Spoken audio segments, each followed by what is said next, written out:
Bueno, ¿te acordás qué fue lo que estuvimos conversando sobre la batalla de Tucumán en todos estos días que hablamos de este combate? Sí, comenzamos hablando con la creación del ejército argentino el 29 de mayo de 1810, cuyo objetivo primario era dirigirse hacia la ciudad de Córdoba a sofocar la contrarrevolución liderada por Liniers.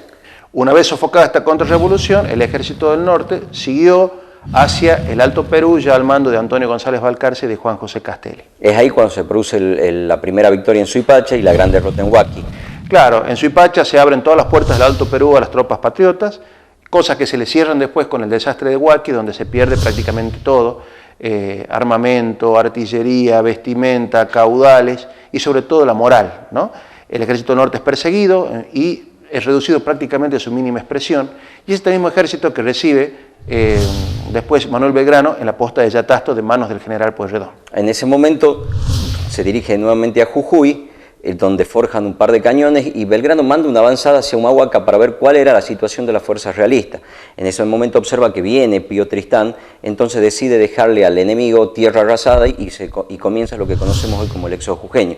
A partir de eso retrocede hacia el sur siguiendo las órdenes del primer triunvirato, cuál era retroceder hasta Córdoba. Claro, al llegar prácticamente hasta la frontera con la provincia de Tucumán, en las orillas del río Las Piedras, se produce un ataque de la vanguardia de Pío Tristán, mandada por un coronel intrépido, muy valiente, llamado Huisi, que ataca en forma sorpresiva a la retaguardia de Belgrano, se la lleva puesta prácticamente, y la acorrala tanto que termina chocando con el resto del ejército de Belgrano, que estaba acampado a las orillas del río Las Piedras. Belgrano toma una serie de disposiciones muy rápidas, logra poner en fuga a Huisi y de esta forma se logra un primer triunfo del ejército patriota allá en, digamos, en principios de septiembre de 1812 y era el primer triunfo después de muchas penurias, de muchas frustraciones y después de haber sido humillado en forma bastante dura en Huaqui. Y esto podría haber significado justamente el punto que necesitaba Belgrano para decidir no retroceder a Córdoba y quedarse en Tucumán a hacerle frente a los realistas. Exactamente, muchos pensamos que quizás eso fue el empujoncito que estaba necesitando Belgrano para darse cuenta y convencer también a sus soldados de que era posible vencerlo a Pío Tristán, con un poquitito de organización, con un poco de decisión y de bravura. Y eso fue lo que encontró precisamente en Tucumán para hacer frente a Tristán. En este momento no es que también lo apresan a Huisi. Claro, más o menos por esta época aproximadamente, Huisi, muy temerario, muy valiente, demasiado quizás, hace una entrada al pueblo de las Trancas, como se conocía en aquel momento a la ciudad de Trancas actual, y prácticamente sin escolta al pueblo para hacer un reconocimiento en qué condiciones se encontraba, porque ya parecía que estaba abandonado. Bueno, en ese momento le cayeron encima, digamos, una partida de gauchos que lo apresó a él y a sus acompañantes, y ese mismo día lo llevaron, como dice el general Paz, reventando caballos desde Trancas, más de 100 kilómetros hasta San Miguel de Tucumán, y al filo de la noche se lo estuvieron entregando a Belgrano como prisionero. Y ya teniendo Belgrano la avanzada realista a poca distancia, claro, ya sabía que era inminente el combate en Tucumán. Claro, vos te acordás en todo este tema que Pío Tristán entra a Tucumán aproximadamente siguiendo el trazado de la Ruta 9. Sí. El 23 de septiembre hace noche en Los Nogales y Belgrano, a los fines de esperarlo, se forma, podríamos decir, hacia el norte, a lo largo de la avenida Sarmiento, a los fines de esperar el embate realista. Exacto. Cuando Gregorio Oroz de la Madrid le informa a la madrugada que Pío Tristán se había amanecido, pero había hecho un rodeo, no había ido directamente a atacar a Tucumán por el norte, sino que había tomado Tafí Viejo, de allí al Manantial, y desde el Manantial se dirigía hacia el sudeste de la ciudad, hacia el río Salí, a los fines de cortar las comunicaciones con Buenos Aires. Belgrano decide cambiar de flanco y hacerle frente al enemigo en el campo de las Carreras. Sí. ¿Vos te acordás cómo estaba formado el ejército patriota en aquel momento? Sí, Belgrano forma como formaban los ejércitos napoleónicos en esa época, las alas de caballería a los costados de manera tal de cubrir cualquier embate y en el medio la infantería.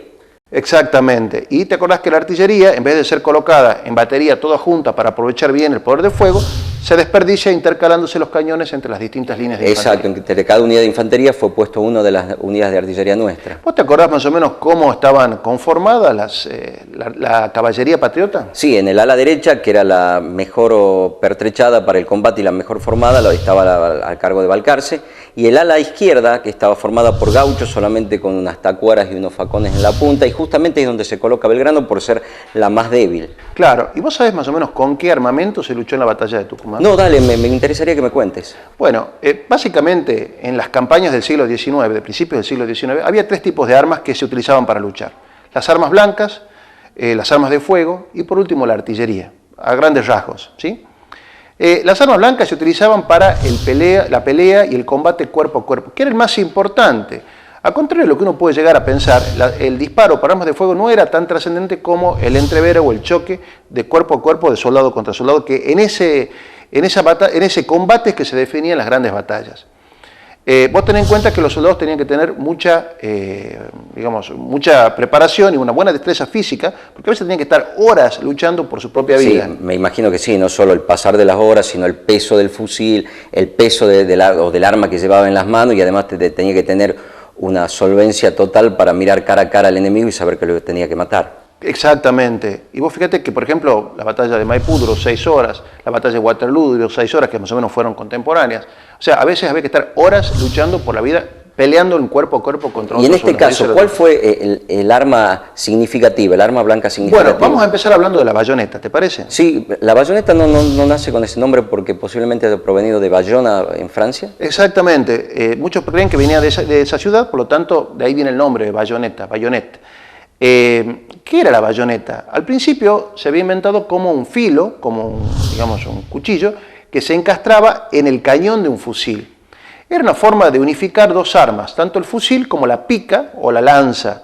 ¿Qué pasaba? Se disparaba el fusil hasta que se recargaba, quizás ya lo tenías al enemigo encima, entonces con la bayoneta puesta dentro del cañón del fusil, con esa pica el soldado se podía defender. Pero ¿cuál era el problema?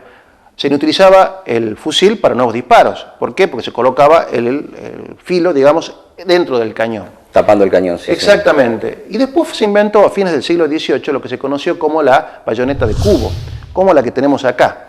La bayoneta de cubo venía con una abrazadera que se agarraba alrededor del cañón, pero no impedía que el soldado pudiera volver a disparar si realmente era diestro en hacer varios disparos antes de llegar al combate cuerpo a cuerpo. Entonces era un arma muy dúctil. Es decir, claro, la bayoneta era muy dúctil porque al revés de la pica, que la pica se podía en terrenos boscosos o selváticos, por ejemplo, se podía enredar, era muy difícil de maniobrar, la bayoneta se podía sacar o colocar en función de las necesidades de combate. Y estaba a corta distancia de Exactamente, cuando hacía falta se calaba la bayoneta, venía el soldado enemigo y uno podía disparar el fusil y también defenderse, o sea que para la infantería era fundamental esta arma de bayoneta. ¿Y contábamos con muchas bayonetas, Juan? Fíjate que no era tan abundante. El general Belgrano se quejaba más de la falta de bayonetas que de la falta de fusiles prácticamente. Los fusiles no le importaba tanto, pero sí tener bayonetas.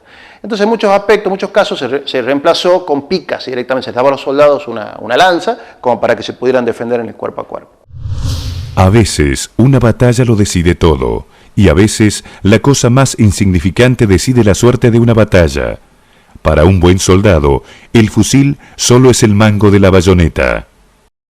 O sea, ahora entiendo cuál es la importancia de la bayoneta en el combate cuerpo a cuerpo. ¿Qué otros tipos de armas tenían, Juan? Armas blancas, estamos hablando, el ejército en la batalla de Tucumán. Acompáñame y te sigo contando. Sí, vamos. ¿Te parece? Sí.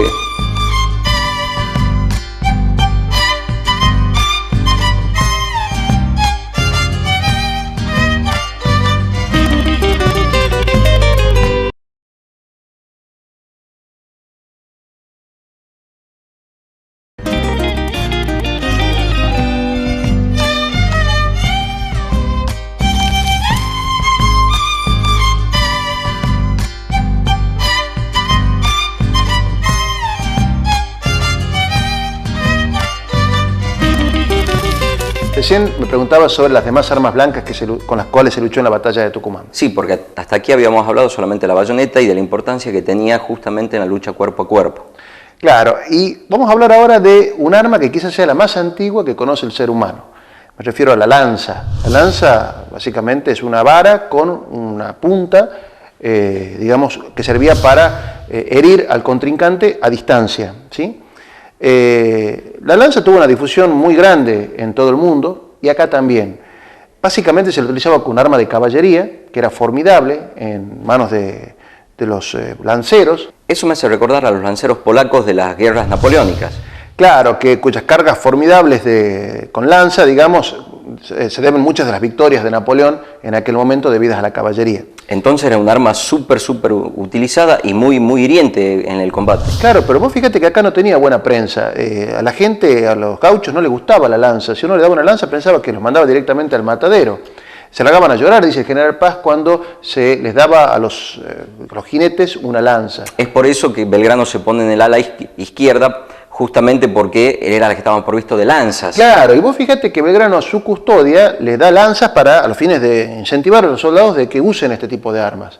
Recién va a tener que llegar el general San Martín y en la guerra contra Brasil, donde realmente la lanza va a tener la importancia que tenía en aquellas épocas en la primera mitad del siglo XIX. Mira qué interesante, no sabía eso, Juan. Sí, y bueno, esa fue quizás el arma más importante, y a falta de armas de fuego, a muchas unidades de infantería se les daba lanza también, como por ejemplo al batallón de castas de Pardos y Morenos se los dotó también con lanzas cuando no había suficientes rifles para todos. Juan, tengo entendido que en el batallón de los Pardos y Morenos, los suboficiales contaban con otro tipo de arma blanca, ¿puede ser? Sí, vos te estás refiriendo a la alabarda. La alabarda es una arma renacentista que utilizaban muchos las guardias imperiales, sobre todo hoy la utiliza la Guardia Pontificia. Sí, la Guardia Suiza, sí.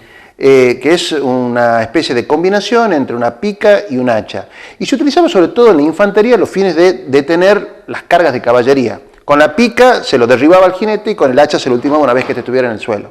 Estas alabardas se las distribuyeron sobre todo a los sargentos de Pardos y Morenos, del batallón de castas, y como símbolos de su autoridad. Por lo tanto, es de entender que estos sargentos hayan participado con sus alabardas en la batalla de Tucumán. ¿Había otras armas blancas, por ejemplo, como sables, facones? Sí, exactamente. Había espadas, había sables.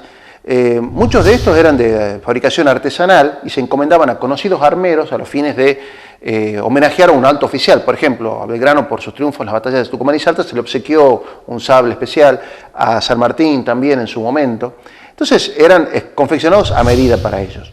Y muchas veces se compraban a granel sables o espadas para la tropa, pero básicamente a la tropa de caballería, porque se los utilizaba para las cargas de caballería con sus espadas o sus sables. Me imagino justamente por el impacto, por el golpe. Por el impacto, exactamente. Y también, sobre todo, a los oficiales de infantería. Los oficiales de infantería, como signo de su rol, de su autoridad, usaban espadas y no usaban fusiles, por ejemplo, o no usaban, digamos, mosquetes.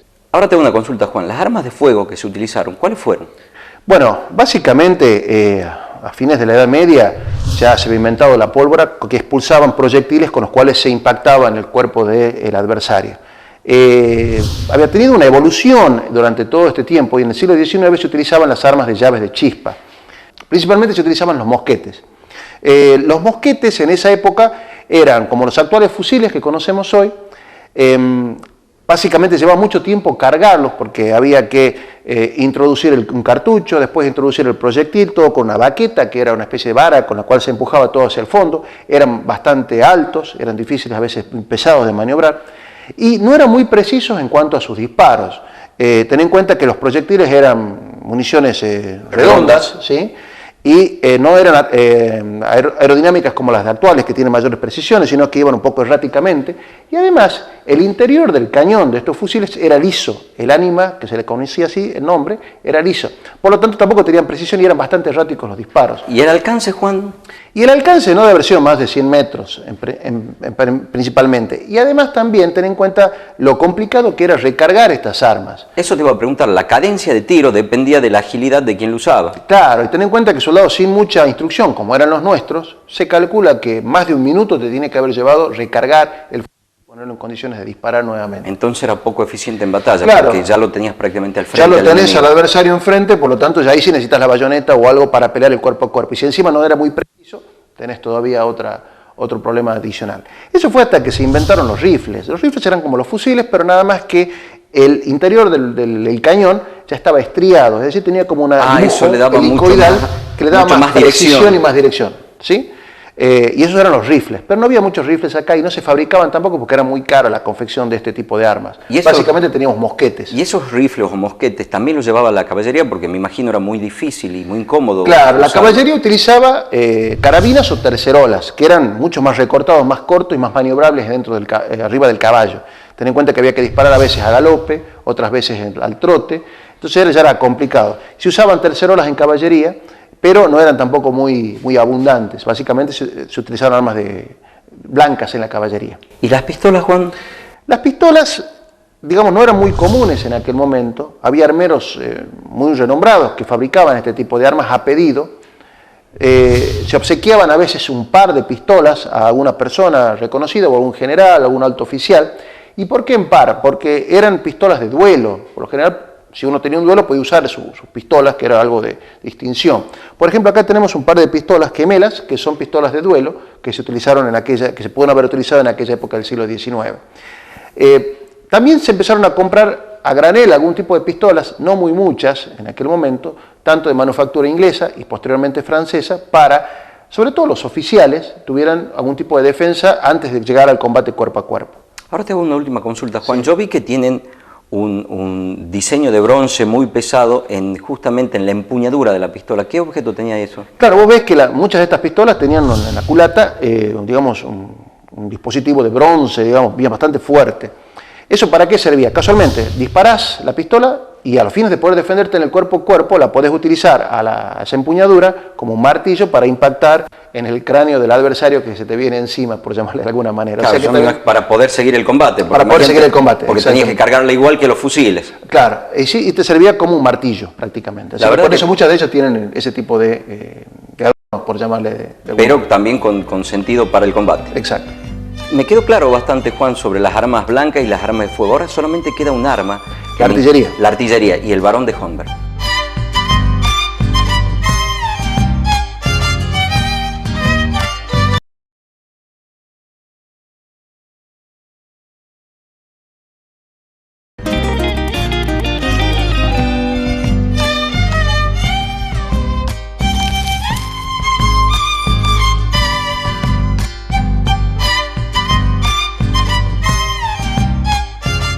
Juan, me ibas a comentar sobre la artillería que se utilizó en 1802 en la batalla de Tucumán.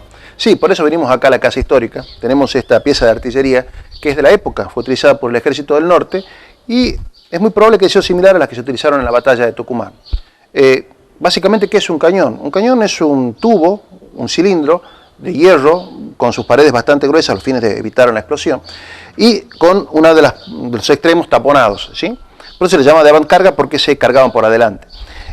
Pueden ser de hierro o pueden ser de bronce.